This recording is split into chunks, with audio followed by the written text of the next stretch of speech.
After admitting to snorting 8 or 9 lines of cocaine he got from a stranger in a pub after drinking, Ray Dawson was suspended until March of the following year. A jockey received a severe reprimand for his reckless and dangerous behavior and a 6-month ban for snorting cocaine on a night out.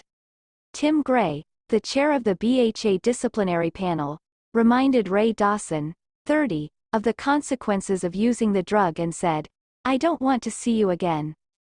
Dawson has ridden more than 200 winners and last year rode subsequent 1,000 guineas heroin Maj to a Group 2 success. Dawson hasn't ridden since August 24, but he acknowledged using cocaine when providing a positive urine sample while riding at Bath in August. He was suspended for 6 months, starting on September 1, after appearing before a BHA independent disciplinary panel on Monday. The panel found that he had taken 8 or 9 lines of cocaine after drinking in a Newmarket pub. After issuing the punishment, Gray told Dawson, "What I say now is of real importance, so please do listen. Cocaine is extremely dangerous," he declared. "It is prohibited for a valid reason. Cocaine usage is extremely harmful, whether alcohol is consumed or not. Using drugs puts others at risk, including other jockeys, people on the course, and the general public. As a professional horse rider, you carry a real and serious risk to all of these people.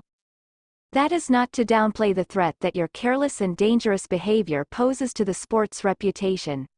All of that is the self-serving result of your drug use, as well as the drug use of any jockey.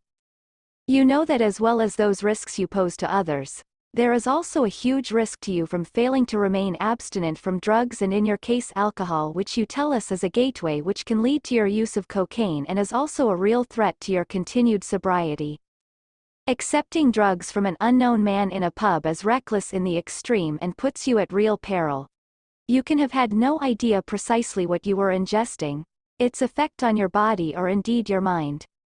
You are aware that failing to maintain your abstinence from drugs and, in your case, alcohol, which you tell us can serve as a gateway to cocaine use and actually endanger your sobriety, carries a significant risk for you in addition to the risks you pose to others. It is extremely reckless and dangerous to accept drugs from an unknown man in a pub. You might not have known exactly what you were eating or how it would affect your body or even your mind. I tell you this not to preach, but rather in the hopes that you will someday remember this hearing. We genuinely hope that you will have a fruitful and prosperous racing career in the future, but maintaining abstinence may not always be easy. When that occurs, consider this hearing and the things you will be discarding. Hopefully, this will give you even more motivation to muster the willpower to stay abstinent.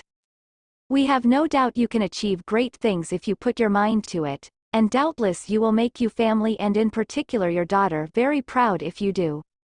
We hope you succeed in facing your formidable demons, but remember that this is just the beginning of your journey toward complete abstinence," he said in closing. "Although I appreciate you coming, I would also appreciate it if you would please not return. I want no more to see you." A statement issued on Dawson's behalf said, "Ray would like to thank the BHA and the disciplinary panel for the way in which this matter has been handled.